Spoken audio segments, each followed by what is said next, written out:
एक और चीज, और वो उसके बाद ये मेरा लास्ट कमेंट है, वो लास्ट कमेंट है मेरा खान सर के ताल्लुक से।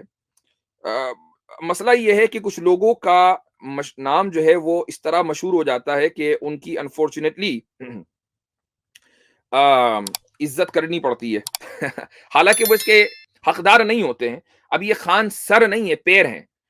ये इस लेवल की बात करता है बंदा कि मुझे हैरत होती है कि इसके पास पढ़ने वाले हजारों बल्कि लाखों में हैं, बिहार में और यूपी में। I mean, come on, give me a break. ऐसा आदमी कि जिसका आईक्यू लेवल इतना गिरा हुआ हो, वो तुम्हारा नेशनल लेवल का गुरु बन जाए, तो भाई तुम ये देखो। हमारे यहाँ एक रिवायत है, एक मशहूर ताबिई हैं, वो ये कहते हैं कि उन्जुरु अम्मन ताखुजून दीनकुम, कि तुम ये देखो पहले कि तुम अपना दीन किससे हासिल कर रहे हो। बंदा क्रेडिबल होना चाहिए, उसके पास मालूमात होनी चाहिए। जब तुम ऐसे लोगों को देख लो तो फिर उनसे इल्म हासिल करो। ये हमारे यहाँ ट्रेडिशन है, और आप वसल्लम के बाद, सहाबा के बाद जो जनरेशन है, वहां से ये ट्रेडिशन बिल्कुल एकदम पूरे मुसलमानों को दे दिया गया। लेकिन जाहिर है कि ये एक इस्लामी उसूल है। आम लोग इसको क्या जाने, जो मुसलमान नहीं है वो उसको क्या जाने। तो वो देखते हैं कि अच्छा एक आदमी बड़ा मशहूर हो रहा है, चलो उधर ही। इसको बोलते हैं भीड़ चाल, कि जिधर भीड़ उधर हम। वो चूंकि चुटकुले छोड़ रहा है और उसकी एक फनी अंदाज है, मज़ाक़ा खेस अंदाज है, तो चलो भाई इसको इसको सुनने में मजा आ रहा है, लिहाजा ये अच्छा होगा। ये मेयार नहीं है। मैं उसकी एक क्लिप आपको सुनाना चाहता हूँ, और आप में से बहुत से लोगों ने वो क्लिप देख भी ली होगी। उसने किस तरीके से सिविल लॉ और क्रिमिनल लॉ को कंपेयर किया है। हमारे दोस्त आसिम इफ्तिखार साहब ने भी उस ताल्लुक से एक वीडियो बनाई है, वो वीडियो आप जरूर देखिएगा। मैं मुख्तसर इसके ऊपर तबसरा करूंगा। ये देखिए। इस्लाम का कानून, अगर अनुच्छेद 25 कहता है धार्मिक कानून, इस्लाम का कानून है कि चोरी करे तो हाथ काट दो, है ना। कोई मुसलमान चोरी करे ना तो उसका हाथ काटिए। कहिए काहे काटिए, तो अनुच्छेद 25 तुम्हारी धार्मिक स्वतंत्रता, इस्लाम कहता है हाथ काट दो, तो कहेगा ना हाँ हमारा हाथ काटेंगे, इस्लाम बाहर में गया। तो हमको भारतीय दंड संहिता, इंडियन पिनल कोड की तरह चोरी की सजा दीजिए, 2 साल जेल में रखिए, हाथ काहे काटिएगा। वहां उनको इस्लाम नहीं दिखेगा। वहां भी कहिए ना कि चोर, फांसी की सजा इस्लाम में नहीं है, सर काट देना है। महिला कोई गुनाह करे तो पत्थर से मारना है उसको। वहां पे सोचिए, चौराहा पे खड़ा करके पत्थर से कूच कूच के मार देता है सब। सर काट दीजिए, मौत का बदला मौत, हाथ का बदला हाथ, आंख का बदला आंख, यही होता है ना इस्लाम में। तो मुसलमान लोग या मुसलमान के मौलाना लोग जो समान दंड संहिता थी उसे मान लिया। दंड संहिता में भी तो आप कहिए कि मुसलमानों का दंड कानून अलग रखिए। अगर ऐसा कर देंगे तो आप भी पढ़े होंगे कि सबसे टफ कानून सऊदी अरब का है, आधा मुसलमान कटा के फेंका जाएंगे लोग अगर इस्लामिक कानून लगा दीजिए तो। बहुत टफ कानून है इस्लाम का कानून वहां पे। तो वहां पे उनका इस्लाम नहीं खतरे में आया, वहां को इस्लाम का कानून। अच्छा जी, तो सऊदी अरब का कानून बहुत खतरनाक है। अगर वो कानून लागू हो गया तो आधे लोग क्या कहा इन्होंने, कटा के फिरा जाएंगे। यानी उनका हाथ कट जाएगा। तो उनका हाथ, आधे लोग जो हैं वो हथकटे होंगे। तो अगर ये उसूल मान लिया जाए तो फिर सऊदी अरब की आधी आबादी जो है वो हथकटी होनी चाहिए इस उसूल की रोशनी में। अच्छा, दूसरी बात, जहालत अपने उरूज पर है कि सिविल कोड को और क्रिमिनल कोड को उन्होंने, खान सर ने मिक्स कर दिया। ये जानते हुए, अब आई एम श्योर कि ये नहीं जानते हुए, यानी मैं नहीं कहता कि वो जानते, वो नहीं जानते। सिविल कोड, जब आप कोई केस सिविल अदालत में लेकर जाते हैं तो वहां जो 2 पार्टीज होती हैं वो 2 इंडिविजुअल्स होते हैं। एक को आप प्लेंटिफ कह लें और दूसरे को आप डिफेंडेंट कह लें। मसलन मैं अगर आपके खिलाफ केस कर दूं किसी मामले में और वो सिविल मैटर हो, तो आप केस का नाम इस तरह देंगे कि ये केस यासिर नदीम अल वाजदी बनाम मसलन अ, खान सर। मसलन ये केस है। तो अब 2 इंडिविजुअल्स के दरमियान है। लेकिन जो क्रिमिनल कोड होता है वो इंडिविजुअल्स के दरमियान नहीं होता, बल्कि वो इंडिविजुअल वर्सेस स्टेट होता है। मिसाल के तौर पर अगर कोई शख्स कोई जुर्म कर दे, चोरी कर ले, डाका डाल दे, किसी को कत्ल कर दे, तो अब कातिल और मकतूल के दरमियान केस नहीं होगा, मकतूल तो गया। या चोर और जिसकी चोरी हुई है जिसके यहां, उसके दरमियान चोर नहीं, वो केस नहीं होगा, बल्कि ये होगा कि Khan sir versus state of India. तो अब मान लीजिए खान सर ने कोई जुर्म किया है तो खान सर फंसेंगे और स्टेट जो है वो प्लेंटिफ होगा और खान सर जो है वो डिफेंडेंट होंगे। दोनों में बड़ा फर्क है, पहला फर्क। दूसरी बात, अगर आप ये कहते हैं ना कि भाई मुसलमानों को अपने ही क्रिमिनल कोड से बड़ा डर लगता है, ऐसा नहीं है। दुनिया के किसी भी मुल्क में अगर आप मुसलमानों से ये कहें और मुसलमान अपनी कुरान और सुन्नत से मोहब्बत करने वाले हों, और दुनिया में अक्सरियत अल्हम्दुलिल्लाह अभी भी ऐसी ही है कि भाई आपको इख्तियार है कि आपको हम सिविल कोड भी देंगे और क्रिमिनल कोड भी देंगे, तो मुसलमान बिल्कुल भागकर उस चीज को एक्सेप्ट करेगा। लेकिन क्या हुकूमत इस चीज के लिए तैयार है? क्या हुकूमत ये यानी जो सिविल कोड है, मुसलमानों का 3-4 मसाइल के अंदर जो एक एक्सेप्शनल ट्रीटमेंट है, हुकूमत वो छीन रही है। आप ये कह रहे हैं कि नहीं, क्रिमिनल कोड भी अलग होना चाहिए। तो आप ये चाहते हैं कि मुसलमान अपना एक्सक्लूसिव क्रिमिनल कोड डिमांड करें? अगर आप ये चाहते हैं तो ठीक है, मुसलमान डिमांड करेंगे। अगर देश की और मुल्क की ये ओपिनियन बन जाए कि मुसलमानों का अपना क्रिमिनल जस्टिस सिस्टम होना चाहिए कुरान और सुन्नत के ऊपर, बिल्कुल होगा। मुसलमान इसका बढ़ चढ़ कर इस्तेकबाल करेंगे, लेकिन उसकी कुछ शर्तें हैं। वो शर्तें ये हैं कि आपके जो जज हैं, जो आपके कॉलेजेस, लॉ कॉलेजेस से निकले हैं, उनको इस्लाम का कुछ पता नहीं है, उनको फिक्ह का नहीं पता, उनको इस्लामी कवानीन की अलिफ बा और ABC नहीं पता। लिहाजा जो फुकहा होंगे, आपको उनको, यानी जो फिक्ह के माहिर होंगे मुसलमान, आपको उनको जजेस हायर करना पड़ेगा। वो जजेस बनेंगे, उनकी अदालतों के अंदर जब केस जाएगा तो जाहिर है कि वो फिर इस बात के का इख्तियार रखेंगे कि वो क्रिमिनल मसले के अंदर कोई फैसला सुनाए। Point number 1। पॉइंट नंबर 2, आप उस अदालत के तहत फिर पुलिस भी रखेंगे। चूंकि अदालत ने अपना केस सुना दिया, पुलिस उसकी हिमायत करने वाली नहीं है, तो अदालत का केस फिर नाफिज कैसे होगा? अदालत का फैसला, अदालत का फैसला नाफिज करने के लिए पुलिस फोर्स भी चाहिए। तो क्या आप इस बात के लिए तैयार हैं कि मुसलमानों की अपनी अदालतें हों और उन अदालतों के तहत उनकी बाकायदा पुलिस हो लॉ एंड ऑर्डर मेंटेन करने के लिए? क्या आप इस बात के लिए तैयार हैं? क्योंकि इस बात के लिए तैयार होने का मतलब यह है कि अब आप एक मुल्क नहीं, एक मुल्क में 2 मुकम्मल निजाम चला रहे हैं। तो ऐसी बातें ना करें कि जिसमें आप खुद फंस जाएं। ठीक है, मुसलमानों को कोई मसला नहीं है अगर वो सऊदी अरब में लागू कर चुके और गुज़िश्ता तकरीबन समझ लें कि 1400 सालों में 1300 साल तक के इस्लामी कानून दुनिया के मुस्लिम ममालिक के अक्सर हिस्से में मुकम्मल नाफिज रहा है। तो क्या आप समझते हैं कि इंडिया के मुसलमान अब इस्लामी कानून से नफरत करने लगे हैं? ऐसा नहीं है। तो ये एक फालतू की दलील है। महज लो आईक्यू लोगों के से वाह-वाह बटोरने की एक कोशिश है, नाकाम कोशिश है, और यही वजह है कि सामने जो बेचारे कोचिंग वाले हैं, आई एम श्योर के निहायत लो आईक्यू लेवल के लोग हैं।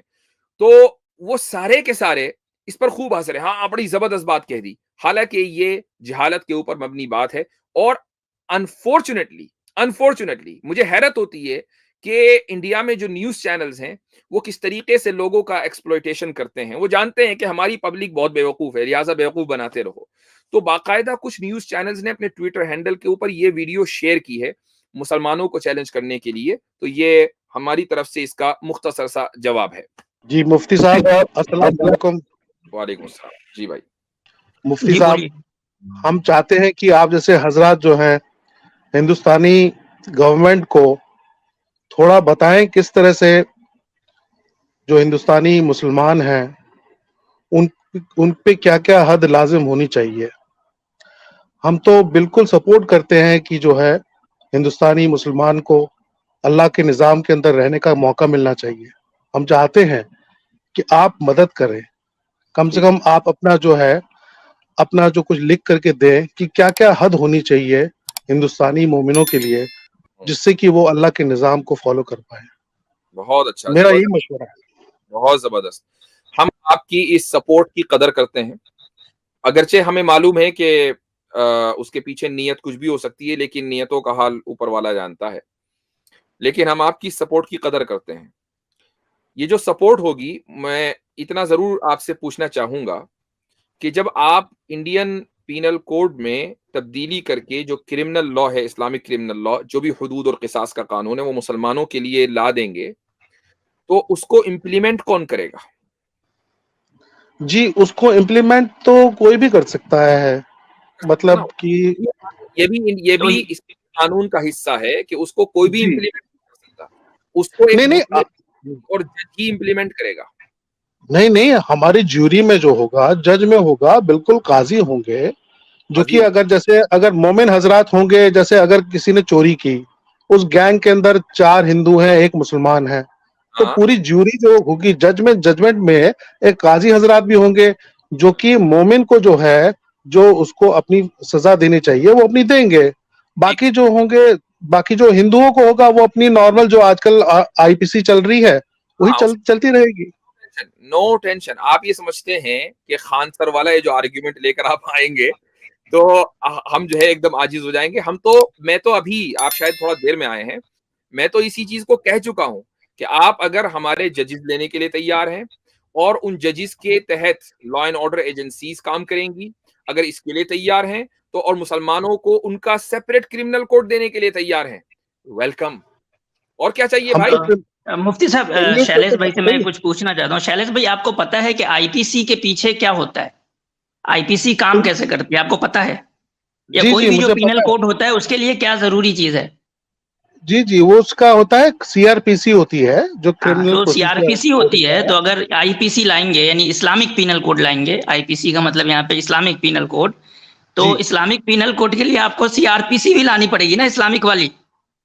इस्लामिक पिनल कोड के लिए हाँ उसमें तब्दीली करेंगे, बिल्कुल करेंगे, नहीं नहीं, तब बिल्कुल मतलब करेंगे, इस्लामिक पिनल कोड ला रहे हैं तो आपको उसी के अकॉर्डिंग सीआरपीसी भी तो लानी पड़ेगी ना। बिल्कुल सीआरपीसी में तब्दीली करेंगे, बिल्कुल तो बात करेंगे। ऐसे सीआरपीसी कर भी रहे हैं नया तो लाए जैसे हैं जैसे आप? सारा सारा इन्हीं के केस अंदर है। जैसे केस बात अगर ऐसे कर अगर रहे हैं। अच्छा, ठीक है मैं शैलेश तो भाई, क्लैरिफाई करता सीआरपीसी आप लाएंगे यानी या इस्लामिक पिनल कोड के लिए सीआरपीसी लाएंगे, तो आपको हूं। जी पता है कि सीआरपीसी लाने का मतलब है कि आप मुसलमानों को एक पूरा अलग स्टेट दे रहे हैं। नहीं नहीं नहीं, स्टेट नहीं दे तो रहे फिर हैं आपको हम सीआरपीसी का हम लॉजिक एक ही नहीं पता निजाम दे फिर। रहे हैं, हम उनको एक मौका दे रहे हैं कि वो जो है अल्लाह के निजाम में जो है वो अपना जो है अपने हद में रहे। जी हम चाहते हैं कि मौलवी साहब बताएं, पूरा गाइडेंस दे क्या हद होनी चाहिए मोमिनों के लिए, हद जी, पूरा वो हो। वो हम तो वो चाहते हैं ऑलरेडी है, वो गाइडेंस देने की जरूरत नहीं है, वो ऑलरेडी है। वही कहा आप ऐसा मैं। करें कि जाएं आप, हम आपका सपोर्ट करेंगे। आप जो है लॉ कमीशन को एक चिट्ठी लिखिए, हम्म। ठीक है? नहीं आप कम से कम हम इतना तो तो नहीं करेंगे, इनिशिएटिव वो तो लीजिए आपका काम है, ये शैलेश तो भाई। आपका काम है। एक पीआईएल फाइल करें आप सुप्रीम कोर्ट में, नहीं और मैं मेरे पर ये काम मेरा नहीं, मैं तो आपको दावत दे रहा हूँ कि आप आइए। सुनिए, हम तो पहले जो मुस्लिम लॉ है, मुसलमान उसको बचाने की फिक्र में है कि चाहे जाए कि वो क्रिमिनल लॉ के ऊपर जाएं। अभी हुकूमत वो देने को तैयार नहीं है, लेकिन चूंकि आप हुकूमत के तर्जुमान बनकर, रिप्रेजेंटेटिव बनकर हमें कुछ देने के लिए आए हैं, तो हमें मालूम है कि आपकी वो वैल्यू तो है नहीं, आप दे नहीं सकेंगे मैं उसको। तो तर्जुमा हुई नहीं ना, फिर क्यों सोच रहे हैं? लेकिन आपके पास एक तरीका है, और वो ये कि आप अक्सर, चूंकि जो देखें इस्लामी जो निजाम है उसकी सबसे ज्यादा मुखालफत कौन करेगा? हिंदू समाज करेगा। आज भी इद्दत की, तलाक सलासा वगैरह वगैरह, इन सब की मुखालफत कौन कर रहा है? हिंदू कर रहा है, हालांकि उसका इससे कोई लेना देना नहीं है। तो अगर हम ये कहेंगे कि नहीं हमारा अपना पीनल कोड होना चाहिए, तो आप ही की कम्युनिटी के लोग मुखालफत करेंगे। लेकिन जब बिल्कुल मुफ्ती साहब मुखालिफत नहीं कहेंगे बल्कि गद्दार कह देंगे, बोलेंगे ये अपनी एक स्टेट की डिमांड कर रहे हैं। ऑलरेडी मैंने ट्विटर पर यही बात लिखी तो लोग ये कहने लगे कि हमने ऑलरेडी पाकिस्तान दे दिया, बांग्लादेश दे दिया, हाँ। वहां मुल्क में इसकी गुंजाइश नहीं है। तो इसका और तरीका मैं बता रहा हूँ। इसका तरीका ये है कि आप एक पीआईएल फाइल करें सुप्रीम कोर्ट में और कहें कि भाई मेरे समाज को, अगर मुसलमानों को उनका क्रिमिनल कोड मिलता है विद ऑल इट्स रिक्वायरमेंट्स, कोई इसके ऊपर आपत्ति नहीं है, कोई एतराज नहीं है, और मैं सपोर्ट। और साथ में जो मसाइल ऐसे हैं कि जिनमें इस्लाम में कुरान और हदीस क्लियर नहीं है और अब लेजिस्लेशन बनना है, तो आप मुसलमानों को लेजिस्लेटिव अथॉरिटी भी देंगे। तो आप गोया कि मुकम्मल सेपरेट स्टेट की डिमांड करें सुप्रीम कोर्ट से, तो फिर देखें आपको हम सपोर्ट करेंगे। मुफ्ती साहब आपको पता है, मैं अब लॉ के बारे में बता दूं। मुफ्ती साहब सुन लीजिए मेरी बात, मेरी दलील सुन लीजिए। रिट पिटीशन मेंटेनेबल नहीं होगा मेरा, क्योंकि मैं हिंदू हूँ। सिर्फ जो है मुसलमान जो होता है, अफेक्टेड पार्टी होता है, जिसको कोई बेनिफिट चाहिए होता है, जिसका कोई राइट जो है अफेक्ट हुआ होता है, वही पिटीशन कर सकता है। मेरे को सुप्रीम कोर्ट बोलेगा आपका किस हैसियत से आप यहाँ पर आए हो, यहाँ पर आप हिंदू हो, आपको कोई लेना देना नहीं, आप यहाँ पर आकर नहीं के नहीं, बिना मैं आपको बता रहा हूँ ना, आपको देखिए पीआईएल कैसे ऐसा नहीं है ना, सबका तरीका है जनाब शैलेश भाई, आप बहुत काम कर सकते हैं। आप जाएं इसका पिटीशन दायर करें, आपके मुसलमानों को ये राइट्स होना चाहिए कि वो आईपीसी डिमांड करें, इतना तो हमें करवा दें। हमें ये राइट्स नहीं है अभी, इसलिए हम नहीं कर पा रहे ना। आप इतना करें कम से कम कि कहें कि इंडियन लॉ के अंदर मुसलमानों को ये राइट्स दे दें कि वो डिमांड कर सके अपने आईपीसी की। राइट, इतना तो करवा दें हमारे लिए आप। नहीं इसमें तो आप ये भी कह सकते हैं कि जिसको राइट चाहिए, देखिए आप अदालत में लिखकर दे दीजिए कि मेरी कम्युनिटी को कोई एतराज नहीं होगा, ये तो आप कह सकते हैं ना, यहाँ तो आपका इंटरेस्ट है। बाकी हम देखते मुफ्ती साहब आप डाल दीजिए, मैं आपको एफिडेविट ला के दे दूंगा कि मेरे को कोई एतराज नहीं है। मैं आपको पूरा सपोर्ट करूंगा कि आप हद जो है तय करें मोमिनों के लिए। मैं तो बिल्कुल मैं मेरा दिल बाग बाग हो जाएगा, मैं बहुत खुश हो जाऊंगा। आप अपना दिल बाग बाग के बजाय गार्डन गार्डन करें, और उसका तरीका ये होगा आप पहले जो है गारंटी ले लें, और वो गारंटी आप मेरी स्ट्रीम पे नहीं, चूंकि I am nobody your nobody, आप सुप्रीम कोर्ट में जाइए, पीआईएल फाइल कीजिए, और उसके बाद फिर आप देखें मुस्लिम पर्सनल लॉ बोर्ड को मैं लेकर आऊंगा। मेरा लोकस स्टैंड ही नहीं है मुफ्ती साहब, सुप्रीम कोर्ट डिसमिस कर देगी पिटीशन मेरा। नहीं करेगी ना, आप डालिए जो एक दफा, आप मुझे एक दफा पता है। डालिए, डाल के तो देखिए, फिर डिसमिस करेगी, फिर आइएगा दोबारा से कि डिसमिस कर दिया। अब आप जाइए, आप एक दफा डाल के तो देखिए पहले। लॉ की जानकारी रखता हूँ। आप तैयार क्यों नहीं हो रहे हैं डालने के लिए? नहीं, आप मेरे ऊपर क्यों डाल रहे हो? मैं चाहता हूं कि आप लोग आगे आए। आप लीडर हैं, जो आप बड़े-बड़े भाई, हमें तो आप इतना दे नहीं रहे। अभी तो फिलहाल आप हमारे यहाँ जो पॉलीगेमी है उस पर सवाल उठा रहे हैं। हमारे यहाँ जो अभी विरासत का मसला है वो तो दे ही नहीं रहे आप, और आप हद कहाँ से देंगे? तो आप इनिशिएट करें, आप अपने समाज में जाएं, आप तैयार करें इसके लिए कि मुसलमान अगर चाहते हैं कि उनका अपना आईपीसी हो जो इंडियन पीनल कोड से अलग हो, तो वो उनको दे दिया जाए। अगर ये माहौल बना दें, ये राय बना दें यहाँ, और ये राय एक्सेप्टेबल हो, तो मुसलमान ले लेंगे, क्योंकि ये देना है ना आपको, ये आप लोग असल में देना है ना। हम लोग सपोर्ट करेंगे, हम आगे आएंगे, आप लोग आगे बढ़िए आप लोग आगे। हम तो अभी जिस चीज की जरूरत है उसमें आगे बढ़ रहे हैं, वहां तो सपोर्ट नहीं कर रहे हैं आप क्यों फिर हमें जो है अगर नहीं शैलेश भाई चले, अभी आपका चेक हो जाता है। अगर आप इतना ही हमारे फेवर में हैं तो आप यूसीसी में बोलिए कि मुसलमानों का जो पर्सनल लॉ है वो पहले बचे, तब तो हद बचेगा ना। तो पर्सनल लॉ को आप सपोर्ट कर रहे हैं, मुसलमानों के साथ हैं? हम तो पर्सनल लॉ को सपोर्ट करते ही हैं, करेंगे, बिल्कुल सपोर्ट करेंगे। तो मतलब आप यूसीसी के खिलाफ हैं? हद भी हो, सारी चीजें हो, सब हो, किसास भी हो। वो तो अगला स्टेप है ना, वो अगला स्टेप है, उस पे आएंगे, उसके लिए भी अभी करेंगे बात। तो आप यूसीसी के खिलाफ हैं? आप पूरा मौका मिले अल्लाह के निजाम में। सुने तो आप यूसीसी के खिलाफ हैं? यूसीसी के नहीं, मैं खिलाफ हूँ, हाँ बिल्कुल। अच्छा, तो आपने जो है वो जो लॉ कमीशन को भेजना है वो भेज दिया आपने? मेल कर दिया लॉ कमीशन को कि हम इसके खिलाफ हैं? मेरे को कुछ भेजना ही नहीं है, क्योंकि तो अभी आप कैसा सपोर्ट कर रहे हैं यार? आप कैसा सपोर्ट कर रहे हैं? आप कह रहे हैं आप आगे बढ़े, हम जो है आपको सपोर्ट करेंगे। हम एक मसले में आगे बढ़े हुए हैं, उसमें सपोर्ट ही नहीं कर रहे आप। शैलेश भाई, हम अभी यूसीसी में आगे बढ़े हुए हैं। आप ऐसा करिए, पहला काम ये करिए, अभी स्ट्रीम से निकल के जाइए और सबसे पहले मेल करिए जाके आप। बिल्कुल मेल करूंगा, बिल्कुल। ठीक है, वो अभी हो जाएगा, वो एजेंडा हो जाएगा, फिर उसके बाद आपसे बात करेंगे और आपसे जो है वो सपोर्ट लेंगे कि अगर क्या मुसलमानों के लिए आईपीसी पॉसिबल है इंडिया में या नहीं। अगर पॉसिबल है तो फिर आपका सपोर्ट चाहिए हमें, ठीक है? बिल्कुल पॉसिबल है, बिल्कुल हो सकता है। आप लोग आगे बढ़िए, मैं आपके साथ हूँ। नहीं, ठीक है, अभी यूसीसी में आप साथ रहें। देखें, आप जो है काम करें, चलें, अपनी सिंसियरिटी साबित करने के लिए आप लॉ कमीशन को एक ईमेल भेजें कि मैं यूसीसी के खिलाफ हूं, और उसकी एक कॉपी आप यहाँ दिखाएं, तब हमें पता चलेगा कि भाई आप सिंसियर हैं। चलिए, आप बोलें तैयार हैं? तैयार है, बिल्कुल तैयार है। चूंकि लॉ कमीशन ऑफ इंडिया ने जिस तमाम सिटीजन से राय मांगी है, सिर्फ मुसलमानों से राय नहीं मांगी, मैं आपको फॉरवर्ड कर दूंगा, बिल्कुल फॉरवर्ड करूंगा, चिंता मत करिए। ठीक है, बहुत अच्छा, जबरदस्त। ऐसे अगर लोग आए और सपोर्ट करें तो फिर क्या बात है, क्या कहने, जबरदस्त। हम तो भाई आपके साथ हैं। मुफ्ती साहब, इन्होंने अभी एक बात कही कि अगर मैं पीआईएल जो है ना वो दर्ज करूंगा तो मुझे कोर्ट ये कह देगा तुझे क्या है, तू तो हिंदू है, तू मुसलमानों के पीछे क्यों पड़ गया है। काश यही कोर्ट जो है ना ये बाकियों को भी बोल देता, गवर्नमेंट को भी बोल देता, तो शायद आज हम यूसीसी पे बात ना कर रहे होते। जी, चलें जी, ठीक है। हाँ, चले गए? अच्छा जी, बोलिए। मैं आपके साथ हूँ, बिल्कुल हूँ, बोलिए जी। ठीक है, इंशाअल्लाह आपकी फतह होगी। हाँ जी, वो तो है ऑलरेडी, वो तो लिखी हुई है, इन्ना फतहना लका फतहम मुबीना, उसमें क्या करना। बिल्कुल, चलें, ठीक है, शुक्रिया।